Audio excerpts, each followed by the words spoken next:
दोस्तों, रसीदी टिकट के पिछले भाग में आपने पढ़ा कयामत का दिन, परछाइयाँ, 31 जुलाई 1930 की घटना और 16वां साल। अब आगे। उसका साया एक लंबा और सांवला सा साया था। जब मैंने चलना सीखा तो मेरे साथ चलने लगा।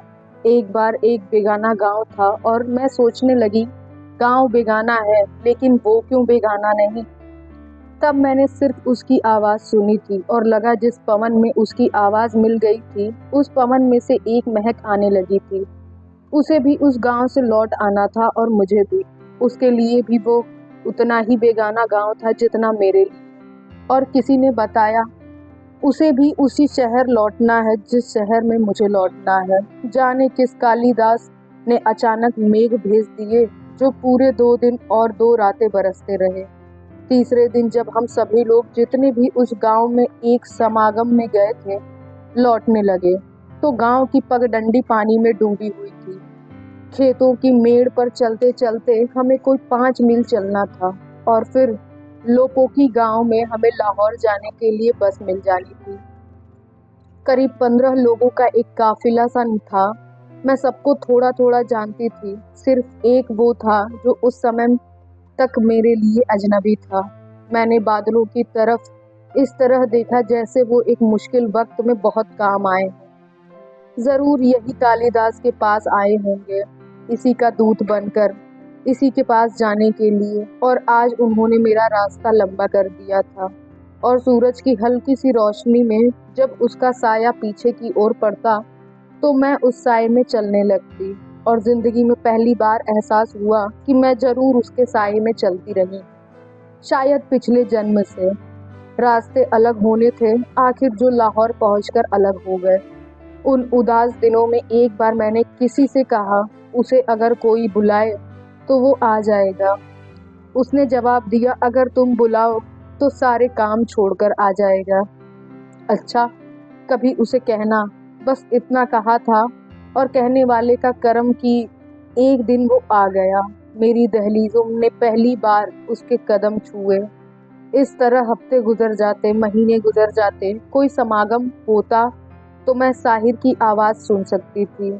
और जब कभी वो आ जाता मेरी काली रातें भी सपनों के पैरों तले चांदनी बिछा देती। एक दिन वो आया तो उसके हाथ में एक कागज़ था जो उसकी नज्म का। उसने नज्म पढ़ी और वो कागज़ मुझे देते हुए जाने क्यों उसने कहा, इस नज्म में जिस जगह का जिक्र है वो जगह मैंने कभी देखी नहीं, और नज्म में जिस लड़की का जिक्र है वो लड़की कोई नहीं। मैं कागज़ लौटाने लगी तो उसने कहा, यह मैं वापस ले जाने के लिए नहीं लाया। तब रात को आसमान के तारे मेरे दिल की तरह धड़कने लगे। और फिर जब मैं कोई नज्म लिखती लगता मैं उसे खत लिख रही हूँ। अचानक कई पतझड़ें एक साथ आ गई। उसने बताया कि अब उसे मेरे शहर से चले जाना है। रोटी रोजगार का तकाजा था। और उस शाम उसने पहली बार मेरी नज़में मांगी और मेरी एक तस्वीर मांगी। फिर अखबारें किताबें जैसे मेरे डाकिये हो गई और मेरी नज़में मेरे खत हो गए उसकी तरफ। खामोशी का एक दायरा। लौट कर कई मील पीछे देखूं तो देश के विभाजन से पहले के वे दिन सामने आते हैं जब अचानक लाहौर की हवा रोमांचक अफवाहों के तल्ख हो गई थी। जिंदगी में एक ही घटना घटी थी, ब्याह हुआ था। 4 साल की उम्र में जो सगाई हुई थी वह 16 साल की उम्र होते होते परवान चढ़ी। बहुत एक सार चल रही जिंदगी की तरह, पर साहित्यिक क्षेत्रों में बहुत ही रोमांचक कहानियां फैल गईं। मालूम हुआ पंजाबी कविता में जिस कवि का नाम उस समय मान के साथ लिया जाता था उसने मुझ पर कई कविताएं लिखी हैं। यह उस समय के प्रसिद्ध कवि मोहन सिंह का नाम था।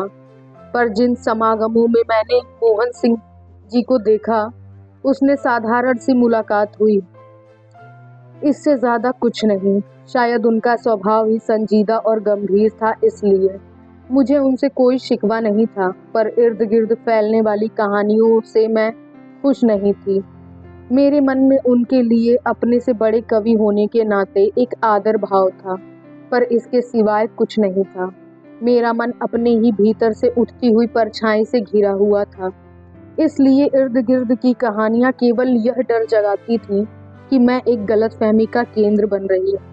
पर मोहन सिंह जी का शिष्टाचार ऐसा था कि उनको लेकर कोई शिकवा नहीं कर सकती थी।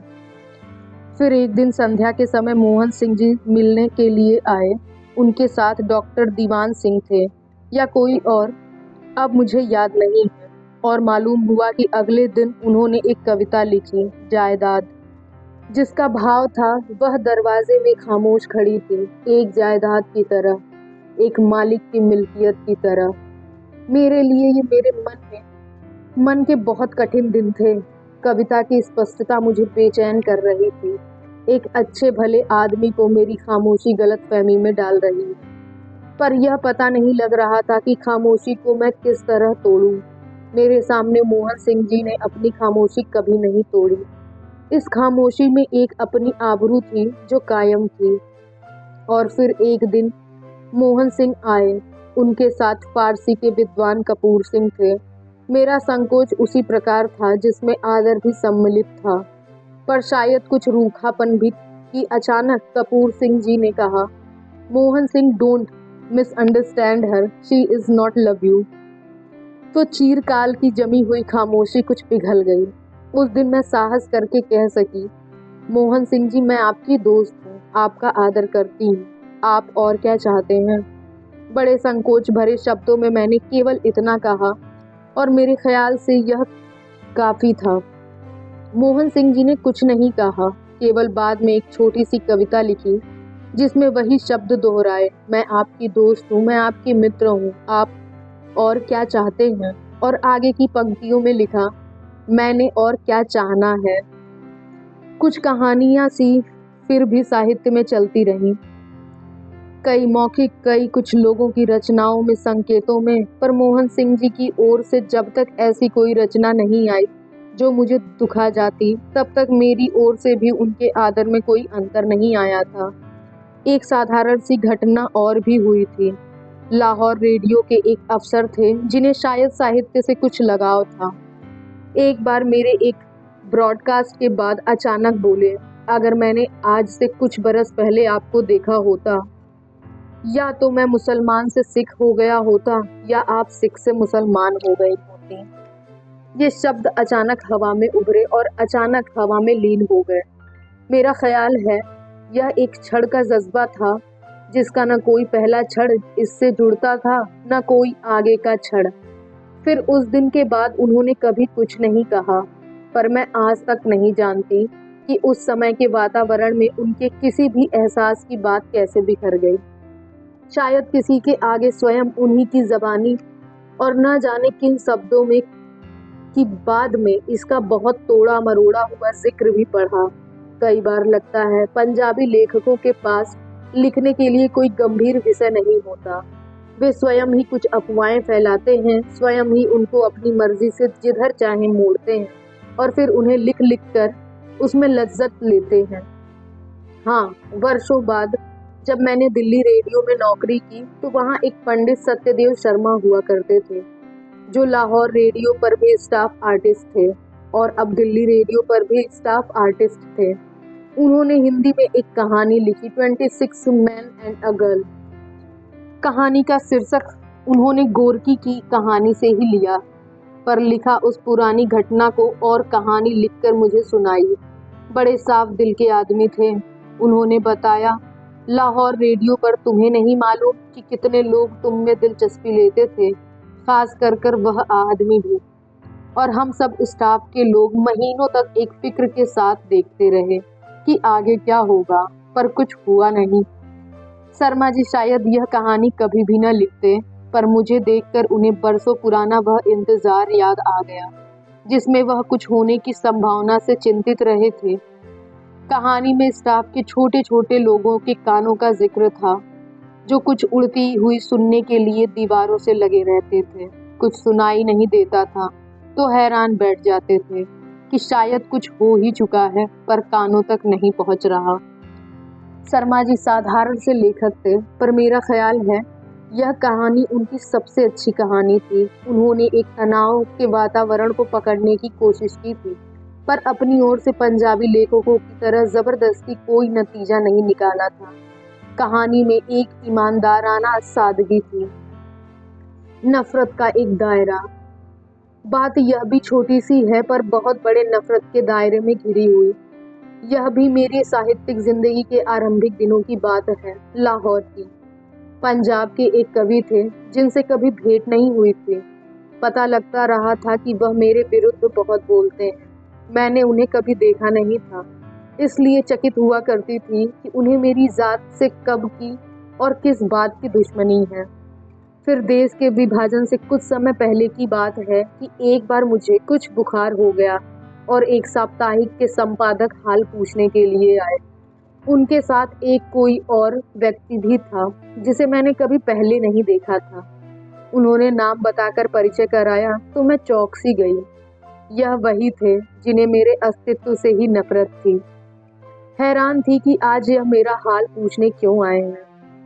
2-3 दिन बाद उसी साप्ताहिक में उनकी एक कविता पढ़ी, जिसके नीचे वही तारीख पड़ी हुई थी जिस तारीख को वह मिलने के लिए आए थे।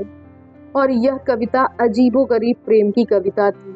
ऐसा प्रतीत हुआ जैसे नफरत के लिए कोई कारण नहीं था, उसी तरह उस जज्बे के लिए भी कोई कारण नहीं था। और फिर वह कुछ एक बार घर आए, हैरान होकर पूछा कि यह अचानक मेहरबानी क्यों, पर कुछ भी पकड़ नहीं आया। यह मानती हूँ कि उनकी किसी बात में कोई शोखी नहीं थी, लेकिन एक कठोरता सी जरूर थी कि सब लोग घटिया हैं, मैं किसी से न मिला करूं। यहाँ तक कि लाहौर रेडियो के लिए मैं जब साहित्य की समालोचना लिखा करती थी, वह आग्रह किया करते थे कि अमुक का नाम मत लिखना, अमुक की प्रशंसा मत करना, अमुक की पुस्तक का उल्लेख मत करना। इन साहित्यिक परिचय से जब सांस घुटने लगी तो मैं खींच उठी, पर यह तलखी अभी जबान पर आई ही थी कि देश का बंटवारा हो गया और मैं उनके परिचय से मुक्त हो गई। फिर कुछ वर्ष बाद सुना कि उनके विचार में हिंदुस्तान का बंटवारा इसलिए हुआ क्योंकि मैंने उनकी दोस्ती नहीं चाही, और उनके विचार में हजारों मासूम लोगों का कत्ल भी इसलिए हुआ। खैर, हिंदुस्तान के विभाजन का और मासूम लोगों के कत्ल का यह जो मुझ पर इल्जाम था, इसे कोई मनोविज्ञान का विशेषज्ञ भले ही समझ सके, मैं नहीं समझ सकती। और देखने में आया कि अब वह फिर मेरे विरुद्ध बोलते थे और मेरे विरुद्ध कविताएं लिखते थे। यह नफरत मानो एक गोल दायरा थी जिसका आखिरी सिरा फिर पहले सिरे से जुड़ना ही था। 1947 हमारे देश की तकसीम के वक्त जो हुआ, कल्पना में भी उस जैसा खूनी कांड नहीं आ सकता था। दुखों की कहानियां कह कहकर लोग थक गए थे, पर ये कहानियां उम्र से पहले खत्म होने वाली नहीं थी। मैंने लाशें देखी थी, लाशों जैसे लोग देखे थे, और जब लाहौर से आकर देहरादून में पनाह ली, तब नौकरी की और दिल्ली में रहने के लिए जगह की तलाश में दिल्ली आई। और जब वापसी का सफर कर रही थी तो चलती हुई गाड़ी में नींद आंखों के पास नहीं फटक रही थी। गाड़ी के बाहर घोर अंधेरा समय के इतिहास के समान था। हवा इस तरह साए साए कर रही थी जैसे इतिहास के पहलू में बैठकर रो रही। बाहर ऊंचे ऊंचे पेड़ दुखों की तरह उगे हुए थे। कई जगह पेड़ नहीं होते थे, केवल एक वीरानी होती थी, और इस वीरानी के टीले ऐसे प्रतीत होते थे जैसे टीले नहीं, कब्रें हैं। वारिस शाह की पंक्तियां मेरे जहन में घूम रही थी, भला मोए ते बिछड़े कौन मिले। और मुझे लगा वारिस शाह कितना बड़ा कवि था, वह हीर के दुख को गा सका। आज पंजाब की एक बेटी नहीं, लाखों बेटियां रो रही। आज इनके दुख को कौन गाएगा। और मुझे वारिस शाह के सिवाय और कोई ऐसा नहीं लगा जिसे संबोधन करके महिया बात करती। उस रात चलती हुई गाड़ी में हिलते और कांपते कलम से एक कविता लिखी। अज आंखसा वारिस सानू किते कबरां बिच्चों बोल, ते अज किताबे इश्क दा कोई अगला वर्का खोल। इक रोई सी धी पंजाब दी, तू लिख लिख मारे बैन, अज लखा दियां रोंदियां तैनू वारिस शाह नू कहन, उठ दर्द मैं दिए दर्दिया उठ तक अपना पंजाब, अज बेले लाशा बिछियां ते लहू दी भरी चिनाब। कुछ समय बाद यह कविता छपी, पाकिस्तान भी पहुंची और कुछ देर बाद जब पाकिस्तान में फैज़ अहमद फैज़ की किताब छपी, उसकी प्रस्तावना में अहमद नदीम कासमी ने लिखा कि यह कविता उन्होंने जब पढ़ी थी जब वह जेल में थे। जेल से बाहर आकर भी देखा कि लोग इस कविता को जेबों में रखते, निकाल कर पढ़ते हैं और रोते हैं। फिर 1972 में लंदन गई तो वहाँ बीबीसी के एक कमरे में किसी ने पाकिस्तान की शायरा सहाब गजलबाज से मुलाकात करवाई। सहाब के पहले शब्द थे, अरे ये तो अमृता हैं जिन्होंने वह कविता लिखी थी वारिस शाह, इनसे तो गले मिलेंगे। वहाँ की एक शाम सुरिंदर कोछड़ के घर पर महफिल थी जहाँ सहाब गजलबाज थी और पाकिस्तान के और साहित्यकार थे, शाकी फारूकी, फहमीदा रियाज और उदास नस्ले का लेखक अब्दुल्ला हुसैन, और साथ ही पाकिस्तान के मशहूर गवैये थे नजाकत अली, सलामत अली। रात कविताओं से भरी हुई थी, पर जब नजाकत अली ने कुछ गाने के लिए कहा गया तो उनके पास साज नहीं थे। कहने लगे, हमने आज तक बिना साज के कभी नहीं गाया, पर साथ ही बोले, जिसने वारिस शाह कविता लिखी है आज उसके लिए बिना साज के भी गाएंगे। और वह रात नजाकत अली की सुरीली आवाज में भीग गई। अब 1975 में जब पाकिस्तान के मुल्तान शहर में एक साहित्यिक मशहूर साबरी उर्स के मौके पर दिल्ली आए तो उन्होंने बताया कि पिछले कई वर्षों से वह मुल्तान के जश्न वारिस शाह मनाते हैं, जिसमें लोक गीतों का, लोक नृत्यों का और लोक कला का प्रदर्शन भी होता है और मुशायरा भी। और यह जश्न मेरी उस नज्म वारिस शाह से शुरू किया जाता है। वह 100 गुणा 80 फुट के स्टेज पर सेट लगाते हैं जहां रांझे का वन भी होता है, हीर का मुकाम भी। और यह नज्म करीब 25 मिनट गाई जाती है। स्टेज पर घुप अंधेरा कर कर एक रोशनी में धुआं दिखाते हैं, फिर वारिस शाह कब्र में से उठता है। पाकिस्तान के मशहूर गवैये एक एक कड़ी गाते हैं और उन्हीं के मुताबिक स्टेज के दृश्य बदलते जाते हैं। और जब नज्म का आखिरी हिस्सा आता है तो ऐसी गूंज पैदा करते हैं जैसे सारी कायनात में मोहब्बत और खुलूस जाग पड़ा हो। पर यही कविता थी जब लिखी थी तब अपने पंजाब में कई पत्र पत्रिकाएं मेरे लिए तोहमतों से भर गई थी। सिखों को यह आपत्ति थी कि यह कविता वारिस शाह को संबोधन क्यों की, गुरु नानक को संबोधन करके लिखना चाहिए था। और कम्युनिस्ट कहते थे कि मैंने लेनिन या स्टालिन को संबोधन करके क्यों नहीं लिखी। यहाँ तक कि इस कविता के विरुद्ध कई कविताएं लिखी गईं। कल्पना का जादू। जिंदगी में एक ऐसा समय भी आया था जब अपने हर ख्याल पर मैंने अपनी कल्पना का जादू चढ़ते देखा था। जादू शब्द केवल बचपन की सुनी हुई कहानियों में कभी कानों में पड़ा था, पर देखा एक दिन अचानक वह मेरी कोख में आ गया था और मेरे ही शरीर के मांस की ओट में पलने लगा था। यह उन दिनों की बात है जब मेरा बेटा मेरे शरीर की आस बना था। 1946 के अंतिम दिनों की बात। अखबारों और किताबों में अनेक ऐसी घटनाएं पढ़ी हुई थी कि होने वाली माँ के कमरे में जिस तरह की तस्वीरें हों या जैसे रूप की वह मन में कल्पना करती हो, बच्चे की सूरत वैसी ही हो जाती है। और मेरी कल्पना ने जैसे दुनिया से छिपकर धीरे से मेरे कान में कहा, अगर मैं साहिर के चेहरे का हर समय ध्यान करूं तो मेरे बच्चे की सूरत उससे मिल जाएगी। जो जिंदगी में नहीं पाया था, जानती हूँ यह उसे पा लेने का एक चमत्कार जैसा यत्न था। ईश्वर की तरह सृष्टि रचने का यत्न, शरीर का एक स्वतंत्र कर्म, केवल संस्कारों से स्वतंत्र नहीं, लहू मांस की हकीकत से भी स्वतंत्र। दीवानगी के इस आलम में जब 3 जुलाई 1947 को बच्चे का जन्म हुआ, जब पहली बार उसका मुंह देखा, अपने ईश्वर होने का यकीन हो गया। और बच्चे के पनपते हुए मुंह के साथ यह कल्पना भी पनपती रही कि उसकी सूरत सचमुच साहिर से मिलती है। खैर, दीवानेपन के अंतिम शिखर पर पैर रख कर खड़े नहीं रहा जा सकता, पैरों पर बैठने के लिए धरती का टुकड़ा चाहिए।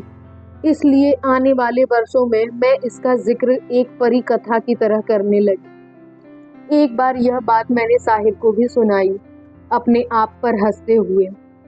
उसकी और किसी प्रतिक्रिया का पता नहीं, केवल इतना पता है कि वह सुनकर हंसने लगा और उसने सिर्फ इतना कहा, वेरी पुअर टेस्ट। साहिर को जिंदगी का एक सबसे बड़ा कॉम्प्लेक्स है कि वह सुंदर नहीं है।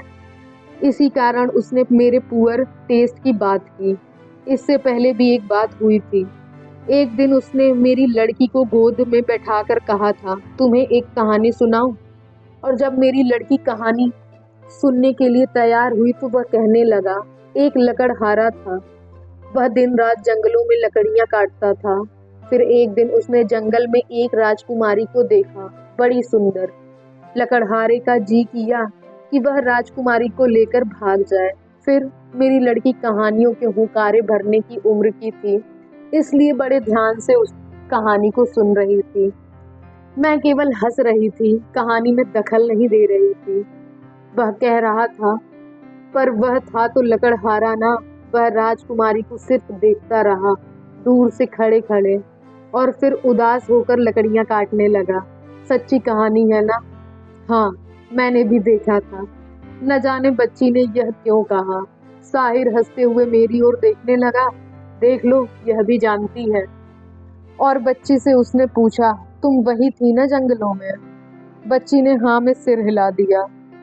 साहिर ने फिर उसे गोद में बैठी हुई बच्ची से पूछा, तुमने उस लकड़हारे को भी देखा था ना? वह कौन था? बच्ची के ऊपर उस घड़ी कोई देववाणी उतरी हुई थी शायद। बोली, आप। साहिर ने फिर पूछा, और वह राजकुमारी कौन थी? मामा। बच्ची हंसने लगी। साहिर मुझसे कहने लगा, देखा, बच्चे सब कुछ जानते हैं। फिर कई वर्ष बीत गए। 1960 में जब मैं बम्बई आई तो उन दिनों राजेंद्र सिंह बेदी बड़े मेहरबान दोस्त थे, अक्सर मिलते थे। एक शाम बैठे बातें कर रहे थे कि अचानक उन्होंने पूछा, प्रकाश पंडित के मुंह से एक बात सुनी थी कि नवराज साहिर का बेटा है। उस शाम मैंने बेदी साहब को अपनी दीवानगी का वह आलम सुनाया। कहा, यह कल्पना का सच है, हकीकत का सच नहीं। उन्हीं दिनों एक दिन नवराज ने भी पूछा। उसकी उम्र अब कोई 13 बरस की थी। मम्मा, एक बात पूछूं, सच सच बताओगी? हाँ। क्या मैं साहिर अंकल का बेटा हूँ? नहीं। पर अगर हूँ तो बता दो, मुझे साहिर अंकल अच्छे लगते हैं। हाँ बेटे, मुझे भी अच्छे लगते हैं, पर अगर यह सच होता तो मैंने तुम्हें जरूर बता दिया होता। सच का अपना एक बल होता है। सो मेरे बच्चे को यकीन आ गया। सोचती हूँ कल्पना का सच छोटा नहीं था, पर वह केवल मेरे लिए था। इतना कि वह सच साहिर के लिए भी नहीं। लाहौर में जब कभी साहिर मिलने के लिए आता था तो जैसे मेरी ही खामोशी में से निकला हुआ खामोशी का एक टुकड़ा कुर्सी पर बैठता था और चला जाता था। वह चुपचाप सिर्फ सिगरेट पीता रहता था। कोई आधी सिगरेट पीकर राखदानी में बुझा देता था, फिर नई सिगरेट सुलगा लेता था, और उसके जाने के बाद केवल सिगरेटों के बड़े बड़े टुकड़े कमरे में रह जाते थे। कभी एक बार उसके हाथ को छूना चाहती थी, पर मेरे सामने मेरे ही संस्कारों की एक वह दूरी थी जो तय नहीं होती थी। तब भी कल्पना की करामात का सहारा लिया था। उसके जाने के बाद मैं उसके छोड़े हुए सिगरेटों के टुकड़ों को संभाल कर अलमारी में रख लेती थी और फिर एक एक टुकड़ों को अकेले बैठकर जलाती थी। जब उंगलियों के बीच पकड़ती थी तो लगता था जैसे उसका हाथ छू रही हूँ। सिगरेट पीने की आदत मुझे तब पहली बार पड़ी थी। हर सिगरेट को सुलगाते हुए लगता कि वह पास है। सिगरेट के धुएं में जैसे वह जिन्न की भांति प्रकट हो जाता था। फिर वर्षों बाद अपनी इस बात को मैंने एक थी अनीता उपन्यास में लिखा। फिर शायद अभी तक मेरे सिगरेट के इस इतिहास को नहीं जानता। सोचती हूँ कल्पना की यह दुनिया सिर्फ उसकी होती है जो इसे सिरजता है, और जहाँ इसे सिरजने वाला ईश्वर भी अकेला होता है।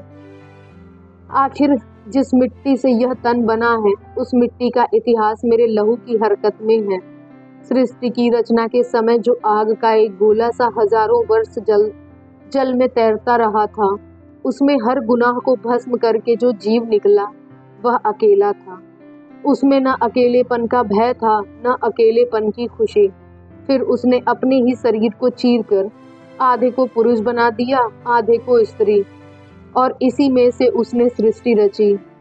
संसार का यह आदि कर्म मात्र मिथ नहीं था, न केवल अतीत का इतिहास, यह हर समय का इतिहास है। चाहे छोटे छोटे मनुष्यों का छोटा छोटा इतिहास मेरा भी था। दोस्तों, आगे की कहानी जानने के लिए बने रहिए हमारे चैनल सीक्रेट स्टोरी के साथ और हमें कमेंट करके बताइए उन किताबों के नाम जो आप सुनना चाहते हैं।